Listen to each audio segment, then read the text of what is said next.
Olá, meus amigos, um dia de muita paz para todos nós. Hoje, exatamente 29 de novembro de 2024, estamos nós reunidos para estudarmos a obra Revista Espírita. E nós estamos no ano de janeiro de 1858. Hoje nós iremos adentrar, né, Carlinhos? Reconhecimento da existência dos espíritos e de suas manifestações. Então vamos envolver a nossa irmã Carla, que irá fazer a nossa prece de gratidão e irá fazer a nossa leitura da obra. Amado Jesus, com alegria te agradecemos essa oportunidade de estudo, de encontro. Estudo que nos trouxe até aqui nesse ano, nos tirando de tantas aflições, de tantas noites escuras, nos dando ânimo, sabendo o caminho a seguir.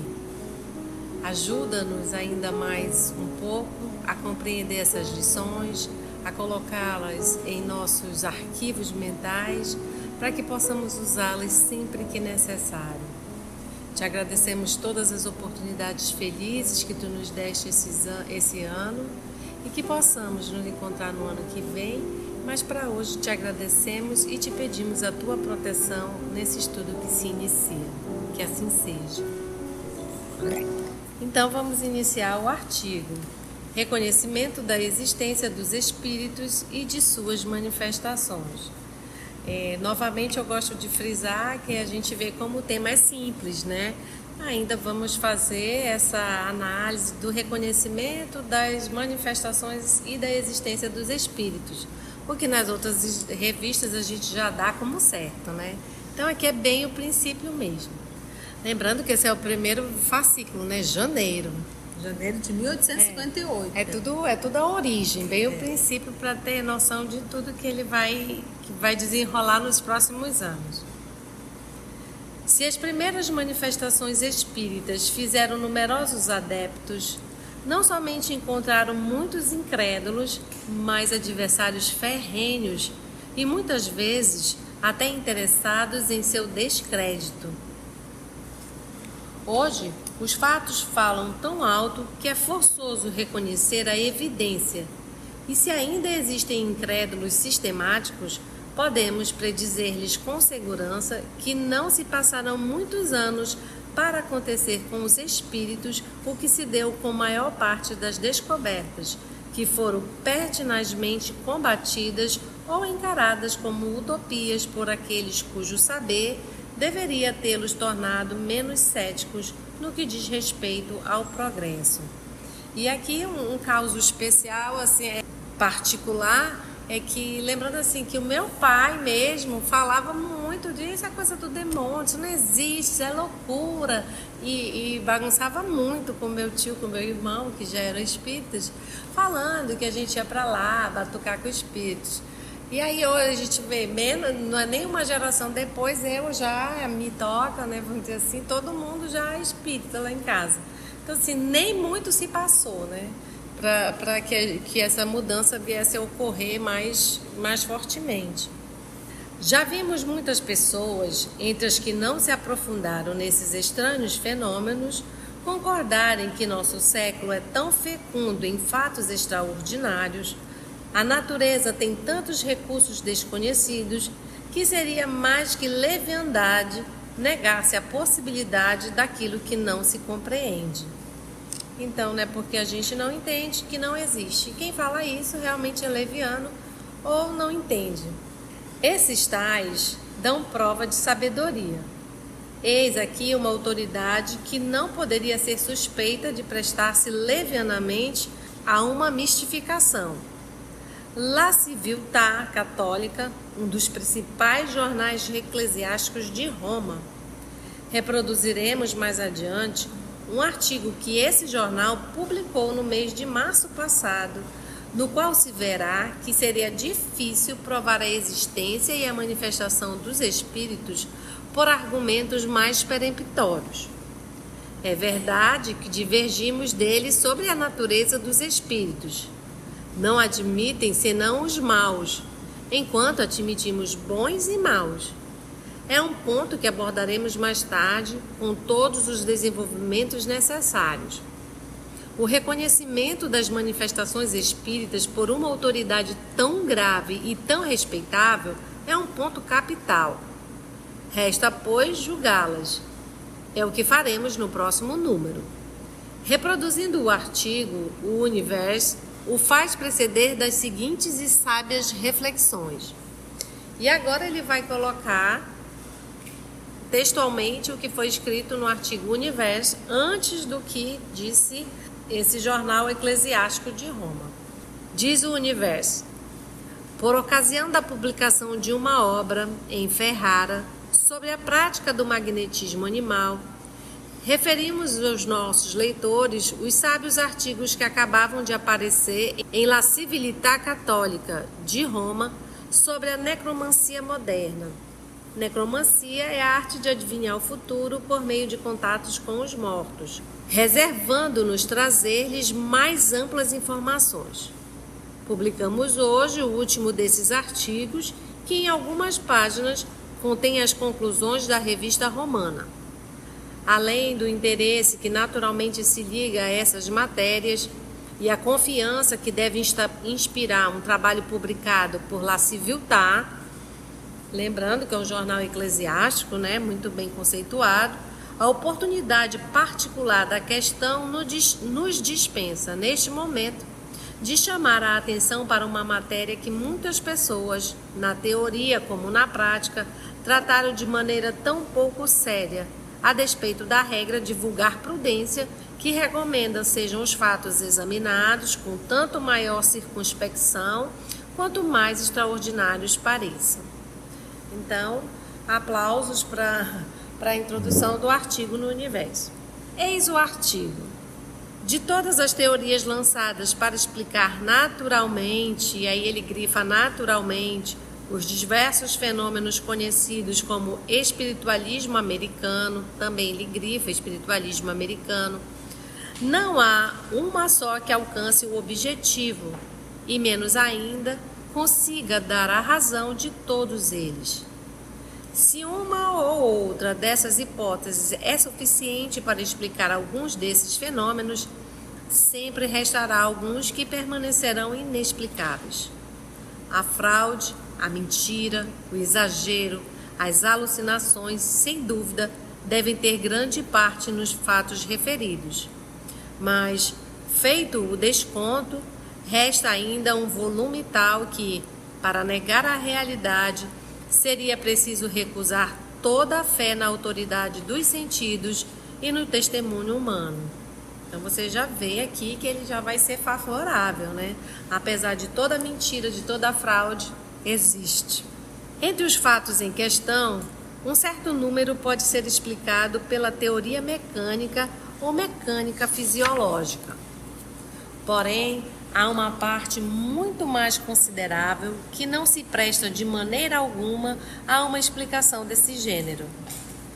A essa ordem de fatos se ligam todos os fenômenos nos quais, dizem, os efeitos obtidos ultrapassam, evidentemente, a intensidade da força motriz que os deveria produzir. Tais são, primeiro, os movimentos, os sobressaltos violentos de massas pesadas e solidamente equilibradas, a simples pressão e ao leve toque das mãos. E aí, como exemplo, tem o caso das mesas mais pesadas, que não eram as pequenininhas, que se elevavam só com o toque da mão, uma mesa com mais de 4 quilos que a gente viu, não foi? Então, assim, só com o toque da mão, como é que ela se erguia a mais de 1 metro. Então, esses aí não podem ser explicados pela mecânica fisiológica.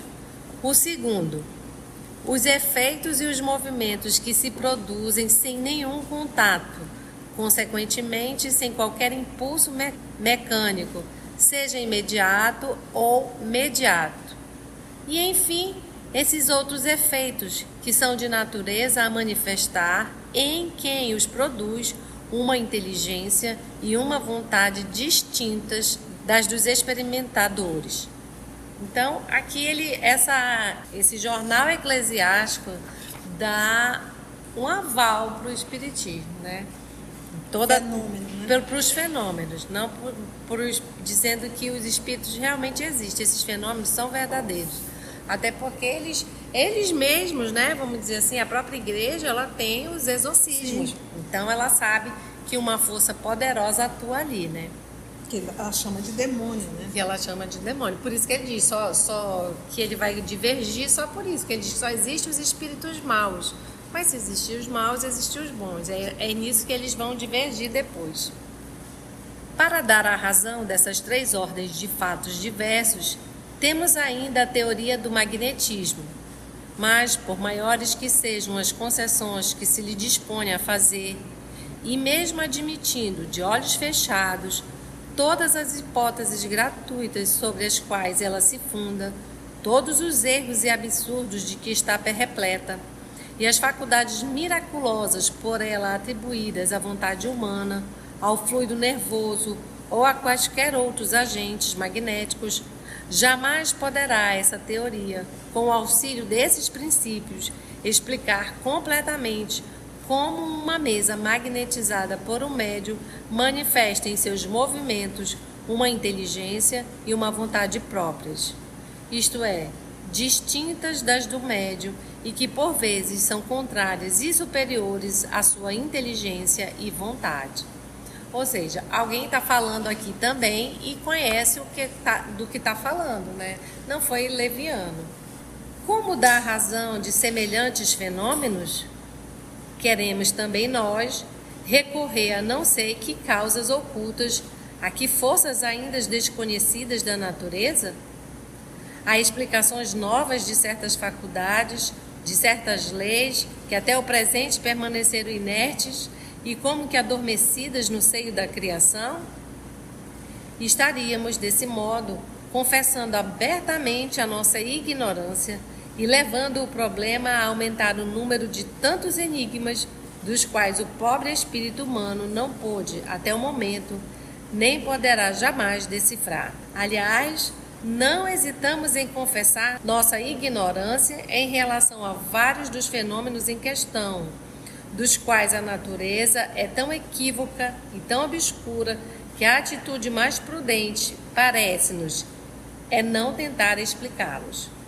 Em compensação, há outros para os quais não nos é difícil encontrar a solução. É verdade que é impossível buscá-las nas causas naturais, porque então hesitaríamos em recorrer às causas que pertencem à ordem sobrenatural. E aqui eu faço uma pausa só para uma observação, porque a gente tem lido outras críticas, e críticas bem mordazes, de pessoas muito menos conhecedoras do assunto, né? E esse jornal eclesiástico que poderia atacar, ele vai sendo bem, vamos dizer assim, bem coerente, né? Eu não conheço tudo, eu não sei explicar, mas alguma coisa há. Não explico, mas há alguma coisa. E por que não ser uma coisa sobrenatural, que era o que se pensava na época, né? Algo que não é natural, que não se explica, né? E assim ele não vai atacando porque não conhece. Então, nem assim, ridicularizando. Nem ridicularizando, vê que ele é sensato aqui. Talvez fôssemos desviados pelas objeções que nos opõem os céticos e os que, negando essa ordem sobrenatural, nos digam que não se pode definir até onde se estendem as forças da natureza, que o campo que ainda resta descobrir pelas ciências físicas não tem limites e que ninguém conhece suficientemente bem quais são os limites da ordem natural para poder indicar com precisão o ponto onde termina esta e começa a outra. E aí parece que ele leu Kardec, que diz: nem todas as leis da natureza foram descobertas. Quem somos nós para dizer onde está a natureza, onde termina as forças da natureza e começaria a sobrenatural? Então não tem essa pessoa, né? É tipo assim, o que a gente chama de sobrenatural pode ser natural. Agora, e ele diz onde é que é a fronteira de uma e a outra? Então, como não sabe a fronteira, isso aqui é sobrenatural, mas será que é sobrenatural? De repente, isso é natural. E aí é melhor... Que é o que Kardec vai explicar. A resposta a tal objeção parece-nos fácil. Admitindo que não se possa determinar de modo preciso o ponto de divisão dessas duas ordens opostas, a natural e a sobrenatural, Não se segue daí que seja impossível definir com certeza se um dado efeito pertence a esta ou aquela. Quem pode, no arco-íris, distinguir o ponto preciso onde acaba uma cor e começa a seguinte? Quem pode fixar um instante exato em que termina o dia e começa a noite? E, entretanto, não há um só homem, por mais limitado que seja, que não distinga se tal zona do arco-íris é vermelha ou amarela, se a tal hora é dia ou noite. Quem não percebe que para conhecer a natureza de um fato, de modo algum é necessário passar pelo limite onde começa ou termina a categoria a qual ele pertence e que basta constatar se tem os caracteres peculiares a essa categoria? Apliquemos essa observação tão simples à presente questão. Não podemos dizer até onde vão as forças da natureza. Entretanto, dando-se um fato, podemos dizer, muitas vezes, com certeza, segundo seus caracteres, que ele pertence à ordem sobrenatural.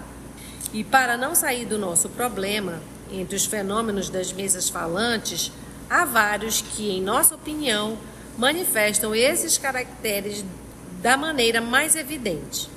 Tais são aqueles nos quais o agente que move as mesas age como causa inteligente e livre, ao mesmo tempo em que revela uma inteligência e uma vontade próprias, isto é, superiores ou contrárias à inteligência e à vontade dos médiuns, dos experimentadores, dos assistentes. Numa palavra, distinta destas, qualquer que seja o modo que ateste essa distinção. Então, a gente vê aqui que ele participou dos eventos, né? Ele sabe do que ele está falando. E que era algo assim que... Para os eclesiásticos, no jornal eclesiástico.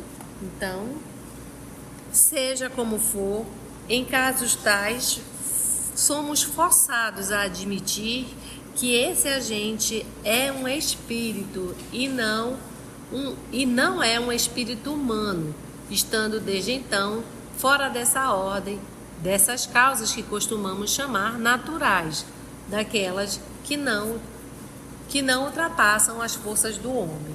Ou seja, ele está definindo como causas naturais as que são do homem. E essa, com certeza, não é, né?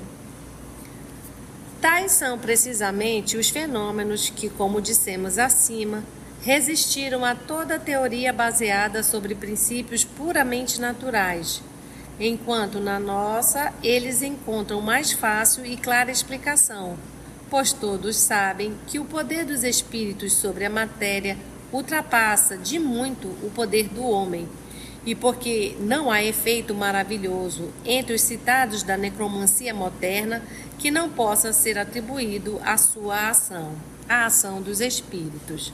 Aqui textualmente o jornal eclesiástico dando aval. Anotem.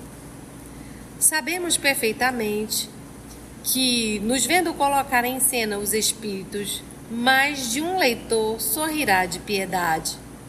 Sem falar do que verdadeiros materialistas não acreditam na existência dos espíritos e rejeitam como fábula tudo quanto não seja matéria ponderável e palpável, como também aqueles que, admitindo que existem espíritos, negam-lhes qualquer influência ou intervenção no que diz respeito ao nosso mundo. Há em nossos dias muitas criaturas que, concedendo aos espíritos o que nenhum bom católico lhes poderia recusar, isto é, a existência e a faculdade de intervir nos fatos da vida humana, vou ler de novo, que nenhum bom católico lhes poderia recusar, isto é, a existência e a faculdade de intervir nos fatos da vida humana, de maneira oculta ou patente, ordinária ou extraordinária, parecem, todavia, desmentir sua fé na prática e considerar como uma vergonha, como um excesso de credulidade, como uma superstição de mulher velha, admitir a ação dos mesmos espíritos em certos casos especiais, contentando-se, em geral, em não negá-la. Em verdade, há um século zombou-se tanto da simplicidade da Idade Média, acusando-a de ver espíritos, sortilégios e feiticeiros por toda parte, E tanto se invectivou, né, inventou a esse respeito, que não é de admirar que tantas cabeças fracas, querendo parecer fortes, experimentem agora a repugnância e uma espécie de vergonha em crer na intervenção dos espíritos. Mas esse excesso de incredulidade não é menos despropositado do que em outras épocas o foi o excesso contrário. Se, em semelhante matéria, crer em demasia leva a vãs superstições, por outro lado, nada querer admitir conduz diretamente à impiedade do naturalismo. Lembrando que não é um padre que está escrevendo isso. Não, mas é a revista eclesiástica. É uma revista eclesiástica, vamos dizer assim. É uma revista abordando a parte espiritual, né? Porque um sacerdote jamais iria anuir com tudo assim. Mas está publicado na Civiltà Católica, né? Que é um dos principais jornais eclesiásticos de Roma. Então tem um aval. Eu acredito assim, para a pessoa publicar isso aqui, ele tem que ter, vamos dizer assim, um pedigree para estar escrevendo nesse jornal. Não é qualquer um que vai mandar para lá, né? Porque eles eram muito seletivos também. Pois é, porque nessa época, principalmente ali na França, eles estavam vivendo as mesas girantes. E lembra que isso era um ato comum. Era no inverno, eles sempre criavam uma forma de reunir, assim, alguma atividade para reunir as pessoas dentro das casas, né? No inverno, então tinha que ter alguma forma para ter aqueles saraus e alguma coisinha que pudesse chamar a atenção. E normalmente todo ano mudava. E eu me lembro que a mesa girante, quando a gente estuda, ela ficou, se não me falha a memória, 2 invernos. De tanto que aquilo era legal. Então as pessoas se reuniam em torno da mesa e faziam brincadeira. Só que, obviamente, Kardec não viu isso como uma brincadeira e viu algo muito sério que estava por detrás daquilo ali. E ele comenta um pouco disso, né, quando ele fala dessa ação dos espíritos sobre a matéria, da comunicação, as respostas mais inteligentes, né? Porque isso não foi algo isolado. As mesas girantes foi algo que foi um movimento social. E a gente tem até a própria Emília de Girardin, que fazia os sarau na casa dela, e ela era médium e ela fazia os saraus só fechado com vamos dizer, com a elite, a intelectualidade da época. Então, assim, também tinha eventos assim. Tinha, eles faziam. E essa pessoa que escreve, realmente ela sabe do que ela escreve. Pelo que se detalha aqui, ela sabe das respostas, a diferença das respostas. Você viu que ela pesquisou, né? O homem sábio, o cristão prudente, deve, pois, do mesmo modo, evitar esses 2 extremos e manter-se firme na linha intermediária. Aí estão a verdade e a virtude. Agora, nessa questão das mesas falantes, para que lado nos fará inclinar uma fé prudente? A primeira, a mais sábia das regras que nos impõe essa prudência, ensina-nos que, para explicar os fenômenos que oferecem um caráter extraordinário, somente se deve recorrer às causas sobrenaturais se as pertencentes à ordem natural não forem suficientes para os explicar. Em compensação, daí resulta a obrigação de admitir as primeiras, as sobrenaturais, né? Quando as segundas são insuficientes. É justamente o nosso caso. Com efeito, entre os fenômenos de que falamos, há aqueles para os quais nenhuma teoria, nenhuma causa puramente natural poderia dar razão. Assim, pois, não só é prudente, mas necessário mesmo, procurar sua explicação na ordem sobrenatural ou, em outras palavras, atribuí-los a espíritos puros, visto que, fora e acima da natureza, outra causa possível não existe. Eis uma segunda regra, um critério infalível para se afirmar, a respeito de um fato qualquer, se pertence à ordem natural ou à sobrenatural. Examinar-lhe bem os caracteres e, conforme eles, determinar a natureza da causa que o produziu. Então, análise dos caracteres e da natureza das causas. Ora, os fatos mais maravilhosos desse gênero, os que nenhuma outra teoria pode explicar, apresentam caracteres tais que não só demonstram uma causa inteligente e livre, mas ainda dotada de uma inteligência e de uma vontade que nada tem de humano. Portanto, não pode essa causa deixar de ser senão um espírito puro. Nossa. Por causa das respostas. Sim. Assim, por dois caminhos, um indireto e negativo, que procede por exclusão, e o outro direto e positivo, fundado sobre a própria natureza dos fatos observados, chegaremos a essa mesma conclusão, a saber, que entre os fenômenos da necromancia moderna há pelo menos uma categoria de fatos que, sem nenhuma dúvida, são produzidos pelos espíritos. Somos levados a essa conclusão por um raciocínio tão simples, tão natural, que aceitando, longe do temor de ceder a uma imprudente credulidade, julgamos, ao contrário, fazer prova de uma fraqueza e de uma incoerência de espírito indesculpável caso o recusemos. Para confirmar a nossa asserção, não nos faltam argumentos, mas sim espaço e tempo para desenvolvê-los aqui. O que dissemos até o momento é suficiente e pode resumir-se nas 4 seguintes proposições. Primeiro, entre os fenômenos em questão, deixando de lado os que podem razoavelmente ser atribuídos à impostura, às alucinações e aos exageros, grande número ainda existe, cuja realidade não pode ser posta em dúvida sem que se violem todas as leis de uma crítica sadia. E bonitinho que ele falou aqui, impostura, né? Uhum. Em vez de falar assim, ele tem engano, né? Ele tem uma linguajar muito sóbrio, né? Uhum. Segundo, todas as teorias naturais que expusemos e discutimos acima são impotentes para dar uma explicação satisfatória de todos esses fatos. Se explicam alguns, deixam um grande número, e estes são os mais difíceis, totalmente inexplicados e inexplicáveis.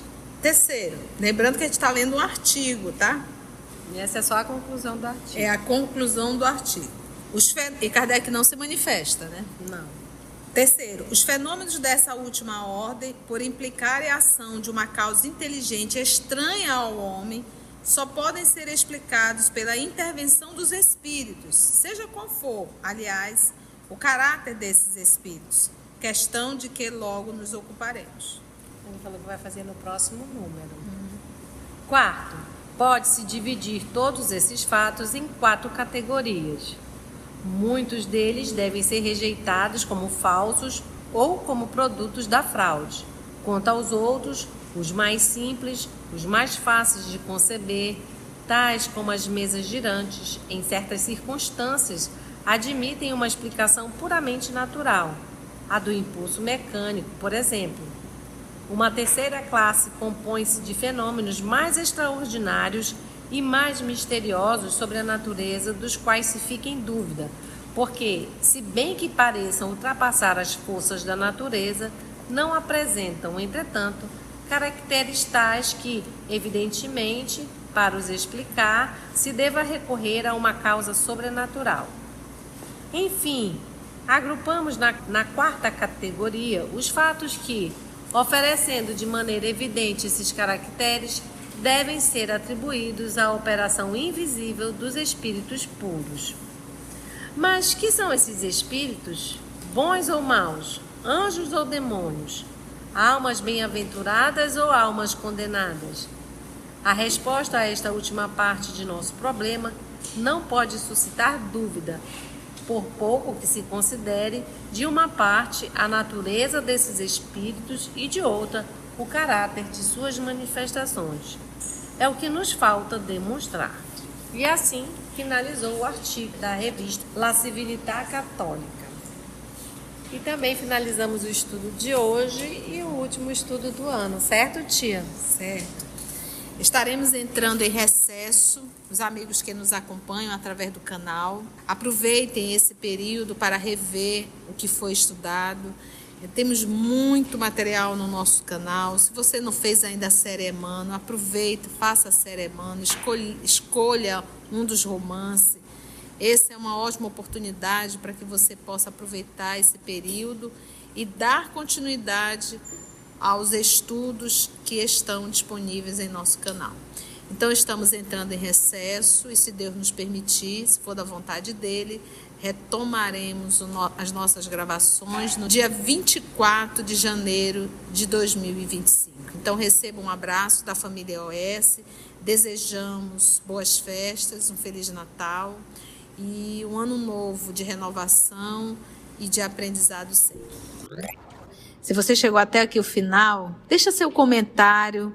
É muito importante a gente poder ler o teu comentário. Não esqueça de curtir para que possa divulgar a página, dar o seu like, né? E, se possível, faça a sua inscrição no nosso canal e toca o sininho. Porque quando você toca o sininho, o YouTube avisa para você quando o EOS publicar um novo estudo. Então, receba um grande abraço da família EOS Manaus.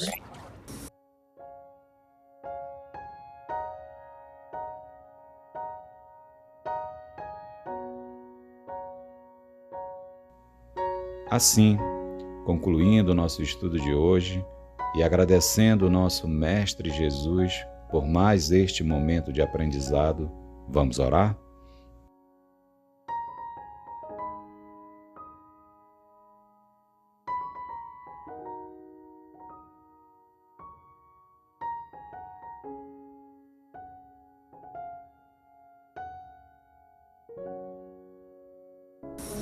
E vamos envolver a nossa irmã Mita para fazer a nossa prece de gratidão. É com grande alegria, Mestre Jesus, que encerramos mais um ano. E nesse momento de alegria,